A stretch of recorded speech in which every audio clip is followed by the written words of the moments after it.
এই ঘটনাটা total internal রিফ্লেকশনটা কি। দেখো জিনিসটা খুবই সহজ, পড়েওছি, তবু একবার আমরা রিকল করে নিচ্ছি। আলো এখান থেকে দেখো ওয়াটার থেকে এয়ারের দিকে যাচ্ছে, ঠিক আছে। দেখো আলো পড়ছে, আলো রিফ্লেক্টেড হচ্ছে। এবার ব্যাপারটা কি, এইটার দেখো θ1, একটু থিটাটাকে বাড়ালাম, সাপোজ বলছি, তখন এইরকম ভাবে আলোটা যাবে। ক্লিয়ার? দেখো একটু থিটাটাকে আমি বাড়িয়েছি, এইটা থিটা ছিল, বেড়ে এইটা থিটা হয়েছে, অর্থাৎ আমি এটাকে θ2 করলাম। আবার দেখো থিটাটাকে এখানে আর একটু বাড়িয়ে দিয়েছি, আগেরটা ছিল, আমি একইভাবে একটা জায়গাতে আঁকার চেষ্টা করছি, আগেরটা ছিল এইরকম থিটা, তারপরেরটা ছিল থিটা এইরকম, অর্থাৎ এটা θ1 ছিল, এটা θ2 ছিল, এটা 2 ছিল, আর এটা কত হয়েছে, এই যে আরো বাড়িয়ে দিয়েছি, এটাকে θc করে দিয়েছি। যখনই θc করে দিয়েছি, অর্থাৎ θc তে যখন আলোটা এই যে পড়েছে, অ্যাঙ্গেলটাকে আরো বাড়িয়ে দিয়েছি আলোর, তখন দেখো আলোটা রিফ্লেক্টেড হয়েছে দুটো মিডিয়ামের একেবারে তল বরাবর। এটা ওয়াটার, এটা ভ্যাকিউম, তাহলে এইটা তল বরাবর আলো বেরিয়ে যাচ্ছে।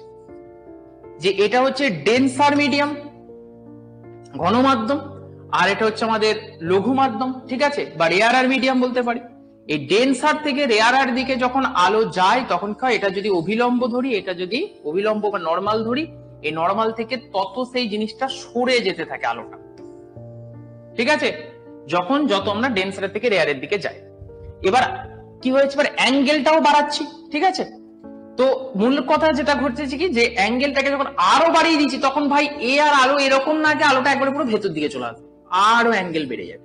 এইরও অ্যাঙ্গেলটাকে যখন বাড়িয়ে দিয়েছি, তখন এই অ্যাঙ্গেলটা আরো বেড়ে গেছে। আলোটাকে ঠিক যেই মিডিয়ামে ফেললে আলো দুটো মিডিয়ামের একেবারে তল বরাবর বেরিয়ে যাচ্ছে, সেই জিনিসটাকে আমরা, সেই কোণটাকে আমরা বলতে পারি ক্রিটিক্যাল অ্যাঙ্গেল বা সংকট কোণ।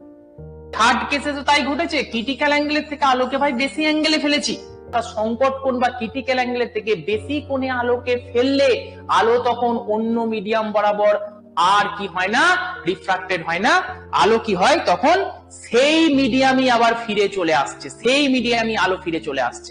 রিফ্লেকশন যেটা ঘটলো, সেখানে কোনো মিডিয়ামটা চেঞ্জ হলো না, এবং যতটা যা আলো পাঠিয়েছিলাম আবার সেম আলো সেই মিডিয়ামই ফিরে পেলাম। This is the total internal reflection.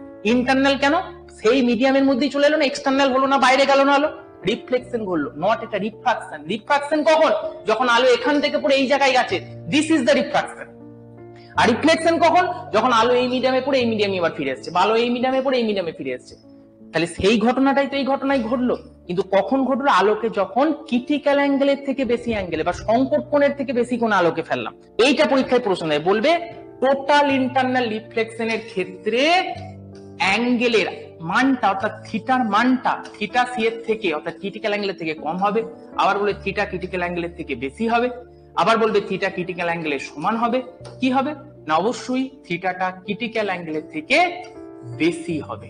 এইখান থেকে আরো কি প্রশ্ন হয়, এখান থেকে প্রশ্ন হয় এর অ্যাপ্লিকেশন থেকে। মাইরেস ইন ডেজার্ট, দেখতে পেয়েছো আলো যেই মিডিয়ামে গেল সেই মিডিয়াম থেকেই ফিরে যাচ্ছে, ঠিক আছে, এরকম যে ব্যাপারটা, অর্থাৎ সেই কি হয়, যার ফলে কি হয়, যে এই যে গাছটার একটা প্রতিচ্ছবি ওই মানুষটা দেখতে পাচ্ছে, এই যে নিচের দিকে গাছটা, তুমি যে ছবিটা দেখতে পাও, মনে হচ্ছে গাছটার একটা ছায়া পড়েছে নিচেটা, এ মনে করছি কি পথিকটা দূর থেকে ভাই ওইখানটায় তাহলে জল আছে, ওই ছায়াটা পড়েছে, কিন্তু এটাই তো মরিচিকা, আমরা বলি না যে ভাই মরিচিকার পেছনে ছুটছে, ভুল দেখছে আসলে, এটাই টোটাল ইন্টারনাল রিফ্লেকশনের জন্য এই ঘটনাটা ঘটছে।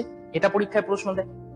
এছাড়া কি প্রশ্ন দেয়, টোটাল ইন্টারনাল রিফ্লেকশন আর কোথায় দেখতে পাই, ডায়মন্ড। পরীক্ষায় বলবে ব্রিলিয়ান্স অফ ডায়মন্ড কিসের এক্সাম্পল, বা এটা কিসের জন্য ঘটে এই ব্রিলিয়ান্স অফ ডায়মন্ড, সেটা হচ্ছে একেবারেই টোটাল ইন্টারনাল রিফ্লেকশনের জন্য কিন্তু ঘটে। এছাড়া কোথায় দেখতে পাই, অপটিক্যাল ফাইবার, অপটিক্যাল ফাইবার বা আলোকবাহী তন্তুর ক্ষেত্রে আমরা কিন্তু এই জিনিসটা দেখতে পাচ্ছি, ঠিক আছে। এই তিনটে কেসকে তুমি শুধু মাথায় রাখবে।